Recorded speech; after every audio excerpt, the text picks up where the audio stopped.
नमस्कार. माय passion world या आपल्या चॅनलमध्ये माझ्या संपूर्ण यूट्यूब परिवाराचे सहर्ष स्वागत. पुन्हा एकदा नव्याने सहर्ष स्वागत. पुन्हा एकदा नव्याने यासाठीच म्हणते आहे कारण की काही दिवसाचा गॅपने आपला हा नवीन व्हिडिओ येत आहे. तब्येत खालावलेली असल्याकारणाने मी व्हिडिओ बनवू शकले नाही. तरी आज थोडी तब्येत सावरल्यावर म्हटलं आपण आपल्या परिवाराला या व्हिडिओच्या माध्यमातून नक्कीच भेट देऊ शकतो. या आधीच्या व्हिडिओमधून आपण आपल्या रोपांच्या वाढीच्या काळात त्यांना आवश्यक असणाऱ्या पोषक तत्वांविषयी जाणून घेतले आहे. आपल्या रोपांना सर्वप्रथम तर ऑक्सिजन, कार्बन डायऑक्साईड आणि हायड्रोजनची गरज असते. कारण यांचा जर आपल्या रोपांना योग्य प्रमाणात पुरवठा झालाच नाही तर आपली रोपं जगूच शकणार नाहीत.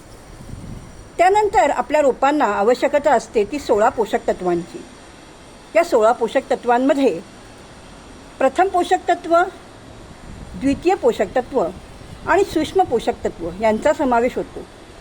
प्रथम पोषक तत्वांमध्ये समावेश असणाऱ्या नायट्रोजन, पोटॅशियम आणि फॉस्फरस आपल्या रोपांना योग्य प्रमाणात मिळावेत म्हणून आपण आपल्या रोपांना कोणती खतं देऊ शकतो हेही आपण या आधीच्या व्हिडिओतून जाणून घेतलेले आहे. आजच्या या व्हिडिओच्या माध्यमातून आपण आपल्या रोपांना आवश्यक असणाऱ्या द्वितीय पोषक तत्वांपैकी कॅल्शियम, मॅग्नेशियम आणि सल्फर यांची माहिती करून घेऊ. कारण मानवी शरीराला जशी आपल्या शरीरातील हाडं मजबूत राखण्यासाठी कॅल्शियमची आवश्यकता असते तशीच कॅल्शियमची आवश्यकता आपल्या रोपांना देखील असते. झाडांच्या खोडामधल्या शिरा बनवण्याचे काम कॅल्शियममुळेच होते. तसंच सुरुवातीच्या काळात आपण एखादी बी पेरली आणि मग जेव्हा इवलंसं रोप तयार होतं त्या रोपाला मुळं यावी लागतात. मुळं आल्याशिवाय रोपाची वाढ व्यवस्थित होऊ शकत नाही आणि हेच महत्त्वाचं काम कॅल्शियम करतं. एकंदरीत काय तर रोपाची मुळं बनवणं, रोपाची योग्य वाढ झाल्यानंतर खोडामधल्या शिरा बनवणं, त्या शिरा मजबूत करणं, रोपाची मुळं मजबूत करणं, नंतर रोपाच्या पानांचा आकार वाढवणं, त्यांचा आकार मोठा करणं, ही महत्त्वाची जबाबदारी कॅल्शियमवर असते. पण जर कॅल्शियमची कमतरता आपल्या रोपांना भासली तर रोपाची पानं वरच्या बाजूने दुमडल्यासारखी होतात. जर रोपाला कळी वगैरे आली असेल तर त्या कळ्या जर कॅल्शियमची कमतरता झालेली असली तर त्या कळ्याही सुकल्यासारख्या दिसतात. काही वेळेला त्या गळून जातात. या आधीच्या व्हिडिओच्या माध्यमातून आपण रॉक फॉस्फेट आणि बोनमीलविषयी जाणून घेतलेले आहे. ज्या वेळेला आपल्या रोपाला कॅल्शियमची कमतरता भासते तेव्हा आपण मातीमध्ये रॉक फॉस्फेट किंवा बोनमील मिसळू शकतो. रॉक फॉस्फेट आणि बोनमील ही संपूर्णतः नैसर्गिक खतं आहेत. आपण जर हा व्हिडिओ पाहिला नसेल तर आवर्जून बघा, म्हणजे तुम्हाला नक्कीच लक्षात येईल की रॉक फॉस्फेट म्हणजे काय आणि बोनमील म्हणजे काय. रॉक फॉस्फेट आणि बोनमील या दोघांचेही गुणधर्म जरी समान असले तरी ही दोन वेगवेगळी खतं आहेत. त्यांचं कार्य मात्र एकच आहे.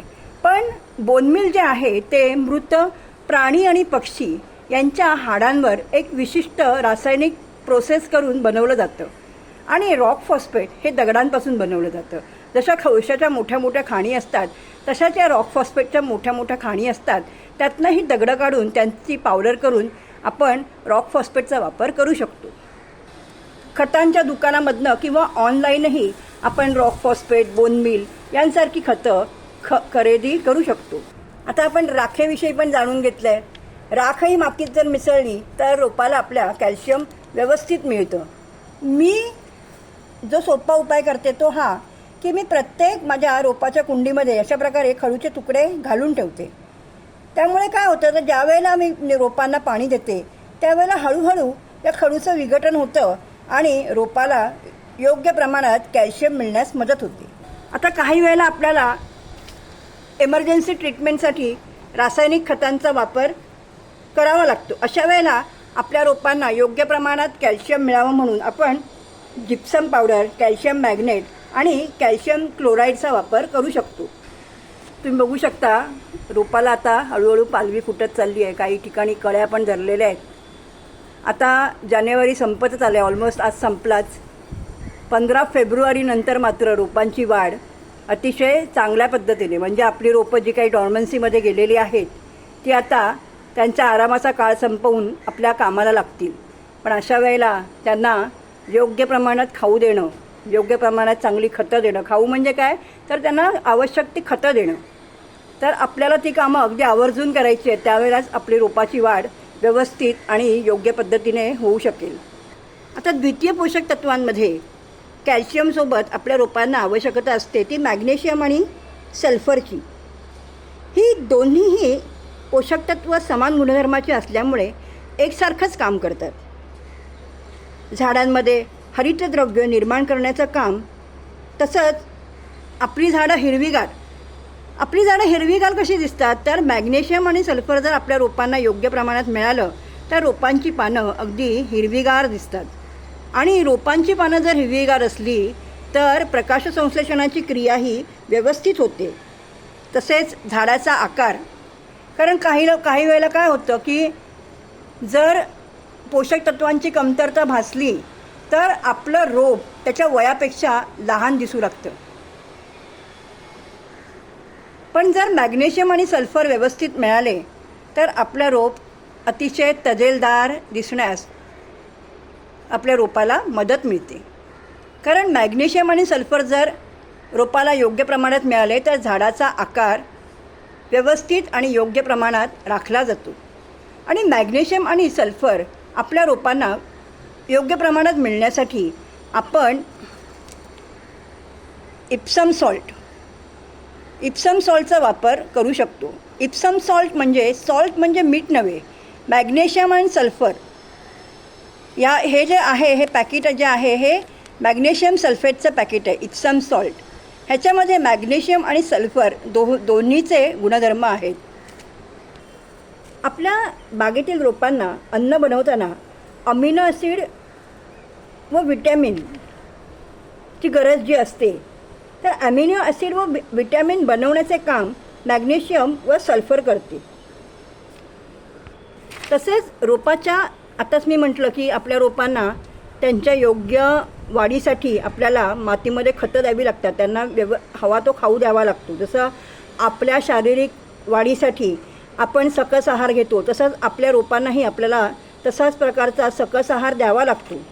तर आपण वेळोवेळी मातीमध्ये जी खतं आपल्या रोपांसाठी देत असतो ती संपूर्णपणे रोपांना पोचवण्याचं काम, म्हणजे आपण जेव्हा खतं देतो तेव्हा ती खतं मुळांद्वारे शोषली जातात आणि ती मुळांद्वारे खोडांपर्यंत आणि खोडांद्वारे संपूर्ण झाडापर्यंत पोचवली जातात. आणि हे महत्त्वाचं काम मॅग्नेशियम आणि सल्फर करतं.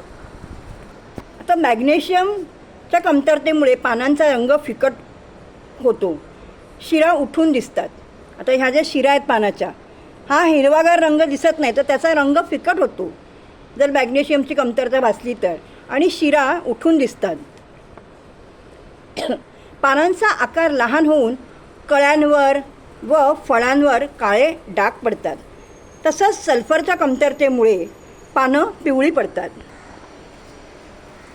आता आजारी असल्याकारणाने रोपांकडे व्यवस्थित लक्ष दिलेलं नाही आहे, तर रोपांना पोषक तत्व देण्याचीही आवश्यकता आहे. हळूहळू मी आता हे काम सुरू करेन. तुम्ही बघू शकता की थोडंसं दुर्लक्ष झाल्याकारणाने रोपांची अवस्था कशी झालेली आहे. आता रोपांना सर्वप्रथम तर मॅग्नेशियम आणि सल्फर द्यावं लागेल, कारण रोपाने आपली पानं अशा पद्धतीने पिवळी करून दाखवलेली आहेत. तर ज्यावेळेला मॅग्नेशियम आणि सल्फरची कमतरता आपल्या रोपांना भासते तेव्हा रोपाची पानं अशा प्रकारे पिवळी दिसतात. सल्फरची कमतरता भासली तर कधीकधी पानांमध्ये लालसर छटा दिसून येते. सर्वात महत्त्वाचं म्हणजे जर सल्फरची कमतरता भासली तर कळीचे फूल व्हायला व फुलाचे रूपांतर फळात व्हायला वेळ लागतो. ही जी क्रिया आहे ही उशिराने होते. ह्या दोन्ही पोषक तत्वांची कमतरता भरून काढण्यासाठी आपण इप्सम सॉल्टचा वापर करू शकतो. एक पोहे खायचा चमचा भरून इप्सम सॉल्ट आपण 1 लिटर पाण्यामधून 1 लिटर साध्या पाण्यामध्ये एक पोहे खायचा चमचा भरून इप्सम सॉल्ट त्याच्यामध्ये मिसळायचं. आपण खत म्हणून मातीत देऊ शकतो किंवा त्याचा फवाराही आपल्या रोपांवर करू शकतो. यामुळे मॅग्नेशियम आणि सल्फरची जर कमतरता आपल्या रोपांना भासत असेल तर मॅग्नेशियम आणि सल्फर योग्य प्रमाणात मिळण्यास आपल्या रोपांना मदत मिळते. आता हे जे इप्सम सॉल्टचं पॅकेट आहे, पुन्हा एकदा सांगते, मेडिकलमध्ये अशी छोटी छोटी पाकिटं 10 रुपयाला सहज मिळतात. तुम्ही बघू शकता, इथे प्राईस पण आहे, 10 रुपये लिहिलेले आहेत. तर 10 रुपयाला अशी छोटी छोटी पाकिटं सहज मिळतात.